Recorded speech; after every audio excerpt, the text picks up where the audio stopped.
तो क्या हाल चाल, कैसे हैं आप लोग। आई होप आप सब अच्छे होंगे। तो चलिए शुरू करते हैं। क्लास 10th फिजिक्स का chapter first, light reflection and diffraction, और अकॉर्डिंग टू एनसीईआरटी चैप्टर 3। तो सबसे पहले हम पढ़ते हैं लाइट। लाइट जो होता है हमारा rectilinear propagation of light. Light travel in a straight line. Light हमेशा स्ट्रेट लाइन में ट्रेवल करता है। जैसे कि आप इमेजिन कर सकते हैं, आपके घर में लाइट नहीं है और एक छोटा सा होल है जिसमें से लाइट आ रही है, तो उसमें से आपको एक स्ट्रेट लाइन में छोटे छोटे पार्टिकल दिखते हैं। और स्पीड ऑफ लाइट को हम c से डिनोट करते हैं, जिसकी वैल्यू होती है 3 × 10⁸ metre second. Reflection, the bouncing back off light from any shiny surface, example mirror और वाटर। जैसे कि मिरर पे आप कोई भी लाइट डालोगे तो वो रिफ्लेक्ट करेगी। और वाटर में आप चाहें तो एक्सपेरिमेंट करके देख सकते हैं, लेजर लाइट मार के देख सकते हैं मिरर पर, तो वो रिफ्लेक्ट करेगी। और ये हमारा प्लेन मिरर पे ये ये जो है ये हमारी है इंसिडेंस रे, और ये हमारी रिफ्लेक्टेड रे। तो इंसिडेंट रे हम मारेंगे प्लेन मिरर पर तो रिफ्लेक्ट कर जाएगी वो रे।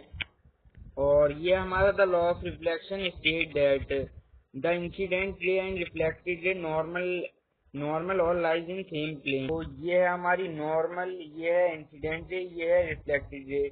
ये हमेशा सेम प्लेन पर ही लाया करेंगे। और सेकंड पॉइंट दे रखा है हमारा, angle of incidence is equal angle of reflection. तो हमारा angle I equal angle R होगा। ये लॉ ऑफ रिफ्लेक्शन कहता है plane mirror a smooth and polish surface that reflect light uniformly. जो यूनिफॉर्मली रिफ्लेक्ट करता है लाइट वो प्लेन मिरर होता है। The image form by plane mirror always virtual and erect. जो प्लेन मिरर है रियल इमेज बनेगी नहीं, क्योंकि आप नॉर्मल प्लेन मिरर, जैसे आप शीशा है घर में वो प्लेन मिरर है, तो उसमें वर्चुअल एंड इरेक्ट इमेज बनती है। And size of the image that equal, तो उसमें आप घर के मिरर में भी देखेंगे तो इक्वल होगा, मतलब इक्वल होगी ऑब्जेक्ट की साइज। जैसा आप 10 मीटर की दूरी पे खड़े हो तो मिरर के अंदर भी आपको 10 मीटर की ही दूरी पे ही ऑब्जेक्ट दिखेगा। Image formed is as far behind the mirror as the object in front of it. Image is literally inverted image होती है। आप लेफ्ट उठाओगे तो आपको राइट दिखेगा मिरर के अंदर। Spherical mirror, a mirror those reflecting surface of part is hollow sphere of glass। hollow sphere होता है। इसके टू टाइप होते हैं, कॉनकेव मिरर और कॉन्वेक्स मिरर, जो इम्पोर्टेंट हैं। तो कॉनकेव मिरर हमारा केस की तरह होता है, कुछ ऐसा। तो ये हमेशा केस की ये हमारा कॉनकेव की तरह होता है, तो ये हम इसे ऐसे बनाते हैं। और ये होता है normal. Reflecting surface is curved invert outward the centre of the sphere. और हमारा दूसरा होता है convex mirror. Reflecting surface is curved, और हाँ कॉनकेव में पॉलिश इधर होती है, और कॉन्वेक्स हमारा ऐसा होता है लेकिन इसमें पॉलिश अंदर की साइड होती है। इधर हमारा ये हमारा पोल होता है, और ये हमारा फोकस होता है, और इसके आगे सेंटर ऑफ कर्वेचर। और इसमें इधर पोल होता है, इधर फोकस होता है, और इसके आगे सेंटर ऑफ कर्वेचर। तो हमारा नेक्स्ट दे रखा है pole, the centre point of the reflecting surface of a spherical mirror. तो ये हमारा पोल होता है, तो मतलब ये हमारा पोल हो गया एक तरह से। तो आगे बढ़ते हैं। हमारा दूसरा दे रखा है centre of curvature, the centre of sphere which the mirror reflecting surface form a part. तो जैसे कि हमने बनाया, तो ये है हमारा पोल, ये हमारा होगा फोकस, और ये है हमारा सेंटर ऑफ कर्वेचर। और radius of curvature, the radius of sphere which the mirror reflecting surface apart. Radius of curvature होती है 2/f, फोकल लेंथ का हाफ होती है। Principal axis, the straight line through passes through the pole and the center of curvature of the mirror। ये हमारी हो गई principal focus, that is principal focus, sorry principal axis कहते हैं इसे हम। और principal focus the point parallel लॉराइट आइथर कवरेज और appear to diverge after the reflecting from. और प्रिंसिपल फोकस होता है जो हमने कोई भी पैरेलल लाइट मारी, इसे हम प्रिंसिपल फोकस बोलते हैं। और focal length the distance between the pole and the principal focus. तो ये हमारी फोकल लेंथ को ऐसे डिनोट करते हैं।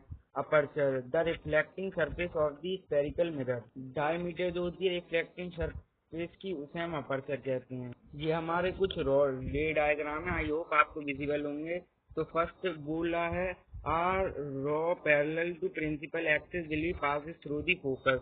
मतलब हम कोई भी लाइन अगर कॉनकेव पे पैरेलल डालेंगे तो वो ऑलवेज फोकस से ही पास करेगी।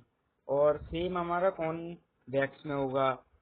हमने कॉन्वेक्स में पैरेलल मारी तो ये गई, लेकिन ये बियॉन्ड द मिरर पीछे जाके फोकस से बनेगी। बियॉन्ड मतलब वर्चुअल एंड इरेक्ट इमेज बनेगी। और दूसरा केस दे रखा है आर रॉ रे passes through center of curvature will be followed the same path back after। एक बात हमेशा याद रखना, अगर रॉ सेंटर ऑफ कर्वेचर से गई है तो वो सेंटर ऑफ कर्वेचर से ही वापस आएगी, क्योंकि ये हर केस में होता है। अगर सेंटर ऑफ कर्वेचर पे जाएगी तो सेंटर ऑफ कर्वेचर से ही वापस आएगी। अब सेम कॉन्वेक्स में दे रखा है, ये हमने डाली, ये हमने वो कर ली पीछे ज्वाइन, तो ये इससे ही जाएगी और सेंटर ऑफ कर्वेचर से ही वापस आ जाएगी। और थर्ड दे रखा है आर रे passes through the principal focus will be become parallel to principal axis after reflection। अगर हम कोई भी लाइट प्रिंसिपल फोकस पे डालेंगे तो वो रिफ्लेक्ट हो जाएगी, इसका अपोजिट हो जाएगा। इसमें हमने पैरेलल डाली तो फोकस पर गई, और अब हमने फोकस पे डाली तो पैरेलल जाएगी। सेम इधर होगा, कॉन्वेक्स में हम फोकस पे डालेंगे तो लाइन पैरेलल चली जाएगी, और पीछे हम ज्वाइन कर देंगे तो ये हमारा हो गया। अब हमारा लास्ट फोर्थ केस। तो fourth case ray incident at pole reflected back at same angle.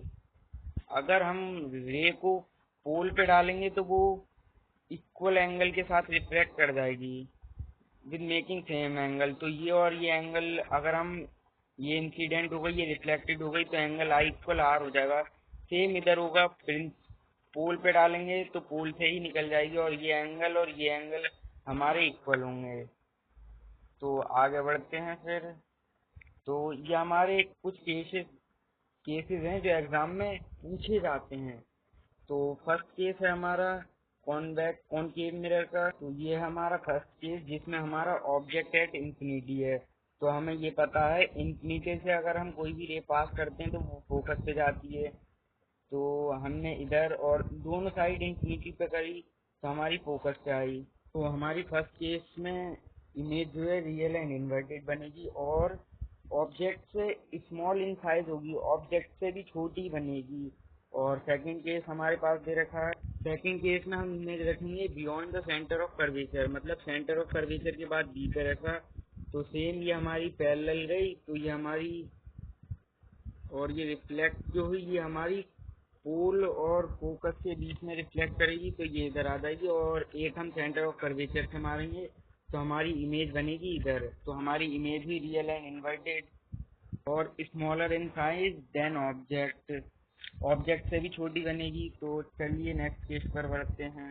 और जो हमारी इमेज है वो सेकंड केस में फोकस और सेंटर ऑफ कर्वेचर के बीच में बनेगी। ये याद रखना, ये केस आते ही हैं, एक ना एक केस पूछ लेगा CBSE।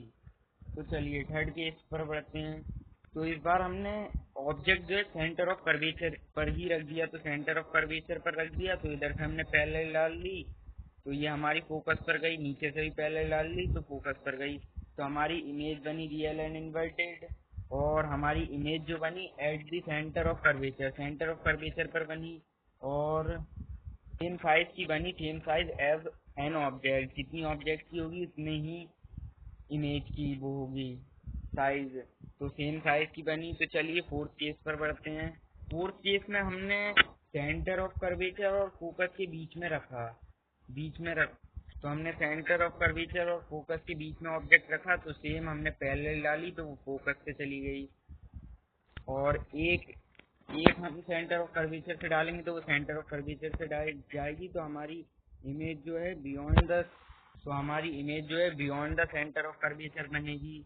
और हमारी इमेज तो होगी रियल एंड इन्वर्टेड होगी, large in size than object, object से बहुत बड़ी बनेगी। तो चलिए फिफ्थ केस पर बढ़ते हैं। तो फिफ्थ केस दे रखा है, हमने इस बार ऑब्जेक्ट फोकस पे रखा, तो फोकस पे हम रखेंगे तो पैरेलल गई एक रे और फोकस से वापस आ गई और एक सेंटर ऑफ कर्वेचर से। तो हमारी इमेज जो बनी है इंफिनिटी पे बनी, ये कभी आपस में जाके मिलेंगे ही नहीं, मतलब पैरेलल हो गई लाइन, तो पैरेलल मतलब एट इंफिनिटी पे मिलेंगी। तो ये इमेज भी हमारी रियल एंड इन्वर्टेड हुई। फिर इमेज जो बनी एट इंफिनिटी पे बनी and highly enlarge and magnified image बनेगी और हाईली इनलार्ज बनेगी। और ये हमारा लास्ट केस और मोस्ट इम्पोर्टेंट केस जो सीबीएसई को बहुत ज्यादा पसंद है, जो सीबीएसई अक्सर ये सिक्स केस है यही ज्यादा पूछती है।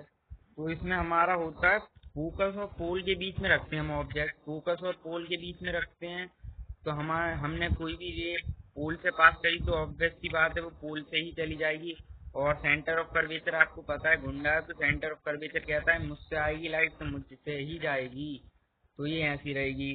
तो यहाँ पर बियॉन्ड द मिरर हम पीछे को ऐसे ज्वाइन करेंगे तो हमारी इमेज बनेगी। 5 केस में हमारी इमेज बनी रियल एंड इन्वर्टेड, लेकिन लास्ट केस में हमारी इमेज जो बनेगी वो बनेगी वर्चुअल एंड डायरेक्ट, क्योंकि बियॉन्ड द मिरर बनी है तो इसलिए वर्चुअल एंड डायरेक्ट। और लार्जर देन ऑब्जेक्ट तो होगी क्योंकि साइज ऑब्जेक्ट के साइज से बहुत बड़ी बनेगी। और बिहाइंड द मिरर ये आपको पता ही है। चलिए कौन वेक्स के केसेस पर बढ़ते हैं, जो सिर्फ 2 केस हैं और अच्छे केस हैं, ये भी पूछ लेता है कभी कभी सीबीएसई। फर्स्ट केस में ऑब्जेक्ट को इंफिनिटी पे रख दो तो इंफिनिटी पे आएगा तो इधर चला जाएगा, इधर चला जाएगा। इसे हम पीछे ज्वाइन करेंगे तो ये फोकस पे मिलेगा। पीछे बियॉन्ड द मिरर मिला तो आपको पता ही है इमेज कैसी होगी, इमेज होगी virtual and direct. Formed at the focus of the mirror, focus पे ही बनेगी मिरर मतलब फॉर्म्ड ऑन फोकस, फोकस पे बनेगी इमेज। और the image is highly diminished, मतलब बहुत छोटी बनेगी, डिमिनिश्ड इमेज बनेगी। और सेकंड केस हमारा दे रखा है, हम सेकंड केस में लेंगे object between pole and infinity, के बीच में हम कहीं भी ले सकते हैं, पोल ये है इंफिनिटी ये है तो हम कहीं भी ले सकते हैं इसके बीच में। तो हमने यहाँ पे लिया तो ये हमारी ये गई पैरेलल गई तो ये रिफ्लेक्ट कर गई, और ये हमारी गई सेंटर ऑफ कर्वेचर, तो मतलब ये पीछे सेंटर ऑफ कर्वेचर से मिलेगी, इसे हम मिलाएंगे और ये हमारी सीधी मिलेगी। तो हमारी ये इमेज भी बियॉन्ड द मिरर बनी है, तो हम कह सकते हैं कि वर्चुअल एंड डायरेक्ट हो गई और डिमिनिश्ड होगी बिहाइंड द मिरर बिटवीन, ये हमारी इमेज बनेगी पोल एंड फोकस के बीच में। तो ये कुछ इम्पोर्टेंट केस थे और ये हमारा एनसीईआरटी में है, तो आप पढ़ सकते हैं। पोजीशन ऑफ ऑब्जेक्ट इंफिनिटी पे होगा तो at the focus behind the mirror and highly diminished होगी point sized and virtual and direct बनेगी। और second between infinity and pole of the mirror, तो between pole and focus behind the mirror बनेगी और diminished बनेगी and virtual and direct. और ये हमारे केस दे रखे हैं कौन केस के, जो आप पढ़ सकते हैं। तो हम पढ़ते हैं यूजेस ऑफ कॉनकेव मिरर। तो कॉनकेव मिरर किस चीज़ में काम आते हैं, तो कॉनकेव मिरर हमारे torches, searching light and vehicle headlight जो होती हैं हमारी उसमें काम आती हैं। शेविंग मिरर, बार्बर की दुकान में शेविंग मिरर होते हैं, उसमें भी कॉनकेव मिरर होते हैं। और सोलर फर्नेस मतलब जो सोलर लाइट होती है उसके अंदर भी कॉन्वेक्स मिरर होते हैं जो रिफ्लेक्ट करते हैं लाइट को। और uses of convex mirror are rear view mirror in vehicles, preferred in vehicles मतलब जो गाड़ियों में लगे होते हैं, जो बड़ी साइज को छोटा दिखाते हैं। जैसे बाइक में होता है मिरर, उसमें आप कॉन्वेक्स मिरर लगवाते हैं तो उसमें मतलब पीछे ऑब्जेक्ट छोटा दिखता है। Proved erect through diminished image मतलब छोटी इमेज बनती है। और have a wider field view due to outward curve और driver to view a large image area compare to plane mirror, plane mirror के अकॉर्डिंग मतलब प्लेन मिरर के comparison में छोटी इमेज बनती है। तो चलिए आगे बढ़ते हैं, ये हमारा हो गया फिनिश्ड। अब है sign convention of spherical mirror. The object placed to the left of the mirror. Distance are measured from the pole of the mirror और distance along the incident ray X axis are positive and those against it X axis, मतलब ये negative X axis है, are negative. Distance above the principal axis are positive and distance beyond the principal axis are negative. तो ये हमारा दे रखा है, ये हमारा कुछ मिरर ऐसे ही है, थोड़ा अच्छा नहीं बना सकते हम, ड्राइंग अच्छी नहीं है हमारी। तो ये न्यूमेरिकल के उससे बहुत इम्पोर्टेंट है। ऑब्जेक्ट डिस्टेंस हमारी हमेशा नेगेटिव रहेगी, ये हमारी ऑब्जेक्ट डिस्टेंस हमेशा नेगेटिव रहेगी, क्योंकि ऑब्जेक्ट डिस्टेंस हमारी इधर की साइड बनेगी और एक्स एक्सिस में तो नेगेटिव होता है। और focal length of convex mirror is negative और focal length of convex mirror is positive. और हम फोकल लेंथ हमारी कॉनकेव में जो होती है वो हमारी नेगेटिव होती है, और height of object in concave is positive. और हाइट ऑफ इमेज हम नहीं बता सकते, क्योंकि ऊपर की साइड भी बन सकती है, नीचे की साइड भी। तो कॉनकेव में हाइट ऑफ ऑब्जेक्ट पॉजिटिव भी हो सकती है, नेगेटिव भी। और कॉन्वेक्स में हमारी फोकल लेंथ तो होती है पॉजिटिव, ये बता ही दिया, और हाइट ऑफ ऑब्जेक्ट पॉजिटिव होती है और हाइट ऑफ इमेज भी पॉजिटिव होती है।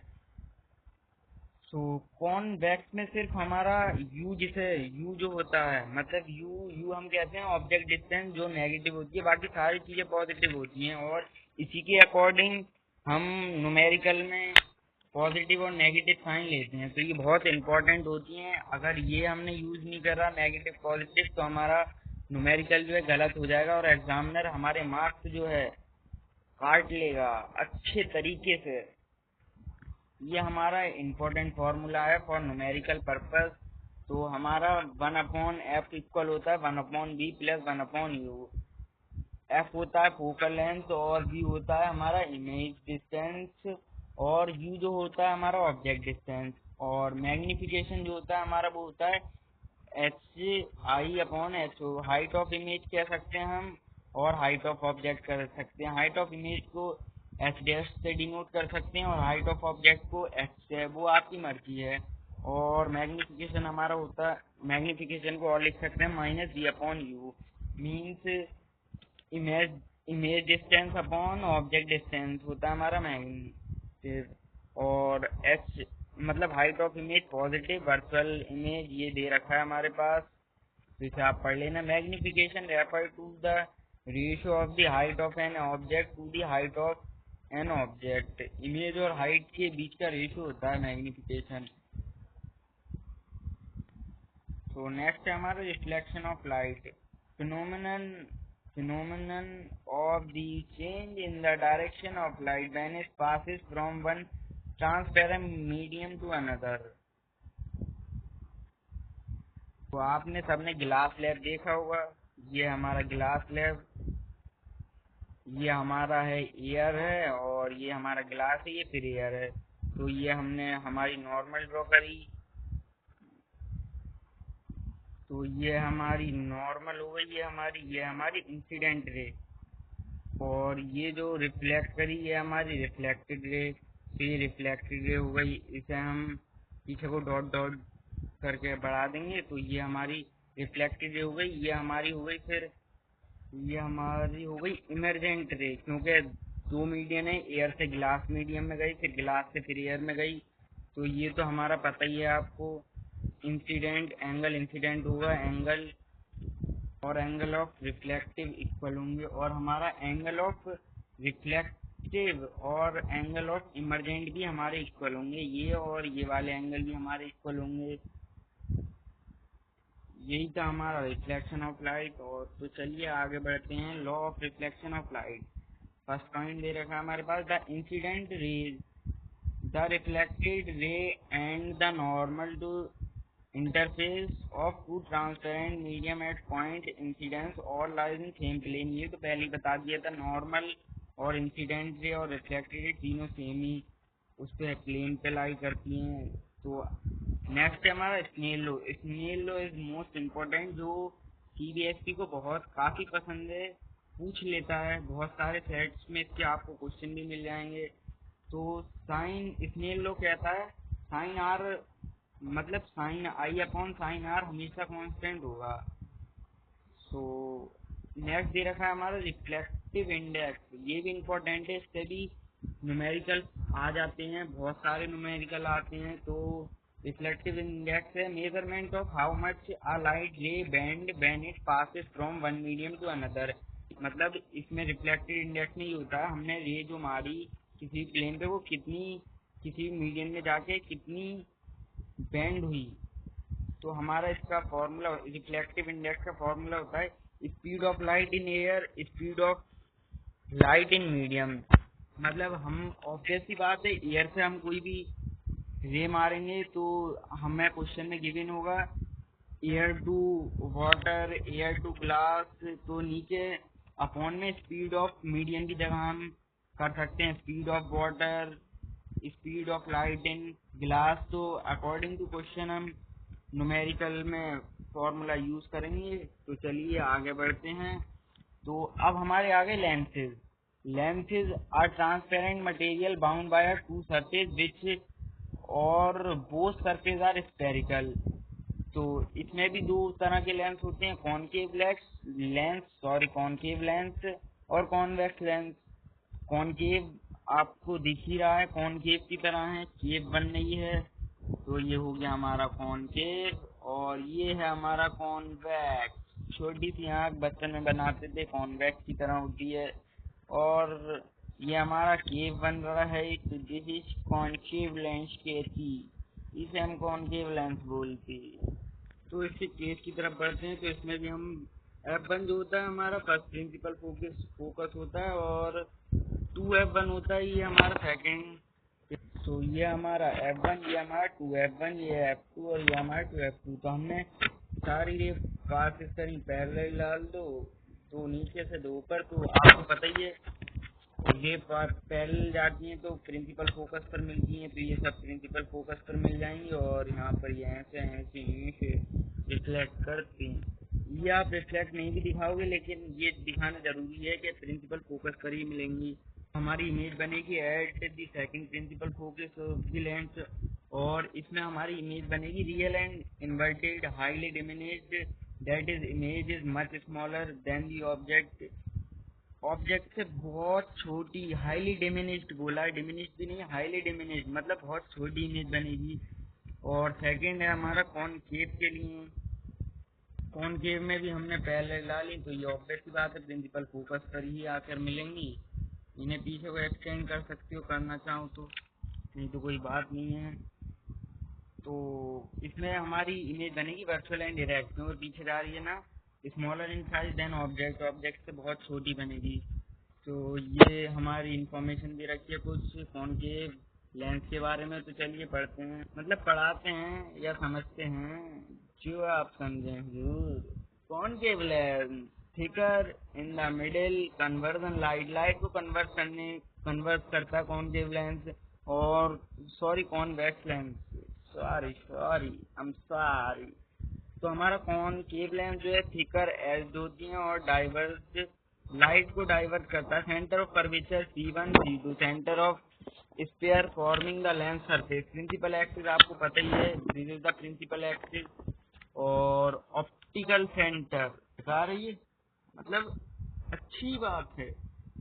तो हम कहाँ पर थे, सेंटर ऑफ कर्वेचर पर ही थे। तो सेंटर ऑफ कर्वेचर मैंने आपको बता ही दिया क्या होता है, प्रिंसिपल एक्सिस भी बता ही दिया। Optical centre, central point where light passes invariant, मतलब ये होगा हमारा, ये हमारा ओ, तो इसे हम कहते हैं ऑप्टिक। मत अरे यार मैं भी पता नहीं क्या बोलती, ऑप्टिकल सेंटर ही तो बोलती। तो ये हो गया हमारा optical centre. Aperture effective diameter of lens, lens की डायमीटर को अपर्चर बोलेंगे। प्रिंसिपल फोकस पता है, जो जो लाइट हम पैरेलल मारते हैं जो कन्वर्ट करती है वो हमारे प्रिंसिपल वो फोकस होती है। फोकल लेंथ आपको पता ही है, distance between the principal focus and optical centre. Cases same ही रहते हैं तो आप इन्हें पढ़ सकते हैं। कौन कौन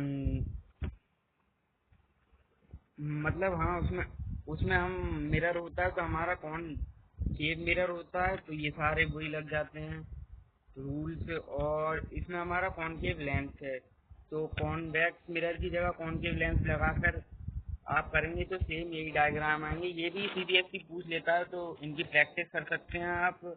और सेम जैसे उसमें रेक्स में 2 केस होते हैं, इसमें कॉनकेव में 2 केस होते हैं। और ये हमारा एनसीईआरटी में दे रखा है कहाँ पे बनेगी, वर्चुअल एंड डायरेक्ट बनेगी। सो यूजेस देख लेते हैं। Uses of concave lens, spy hold indoors and glasses some telephones। Spy holes होते हैं डोर्स में, आपने फिल्मों में देखा हुआ, जिसके अंदर से देखते हैं पता चलता है कि बाहर कोई खड़ा तो नहीं है, तो उसे हम स्पाई होल्स कह सकते हैं। और ग्लासेस में यूज होते हैं कॉनकेव लेंस, और हम टेलीस्कोप में भी यूज कर सकते हैं हम, मतलब सब में तो नहीं लेकिन कुछ में यूज होता है। और uses of convex lens, overhead projection, camera में यूज होते हैं। फोन में आपने कैमरा देखा होगा, उसमें फोकस सनलाइट को फोकस करने के लिए यूज होता है। सिंपल टेलीस्कोप में हम कॉन्वेक्स लेंस देखते हैं। प्रोजेक्शन, मिरर स्कोप और मैग्नीफाइंग ग्लास में भी। मैग्नीफाइंग ग्लास तो ऑब्वियस है, सबने देखा होगा बचपन में या कहीं तो देखा होगा, कुछ ज्योमेट्री बॉक्स में भी आता था पहले। तो मैग्नीफाइंग ग्लास के अंदर भी कॉन्वेक्स लेंस होता है हमारा। तो चलिए आगे बढ़ते हैं। ये हमारा lens formula, this is our lens formula. Lens फॉर्मूले में कुछ नहीं होता, सेम रहता है, बस माइनस लग जाता है प्लस की जगह। 1/f equal 1/d minus 1/u। और मैग्निफिकेशन का सेम ही रहता है, height of image upon height of object. Power of lens की बात करें तो the ability of lens to convert to derive the ray of light after reflection through it called the power of lens। The lens is defined as the reciprocal of focal length।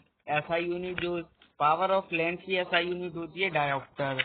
1 dioptre is the power of lens, दो focal length is 1 metre, 1D equal 1 metre. SI unit सबकी याद रखना। और numericals में metre centimetre लगाना मत भूलना, क्योंकि एग्जामिनर मार्क्स काटता है। और यूनिट हमें हर क्वेश्चन में चेक करना, मीटर और सेंटीमीटर में तो नहीं दे रखी है, यूनिट सेम होगी तभी आप लगा पाएंगे, नहीं तो आपको कन्वर्ट करनी पड़ेगी। तो ये हमेशा पेपर में चेक करना।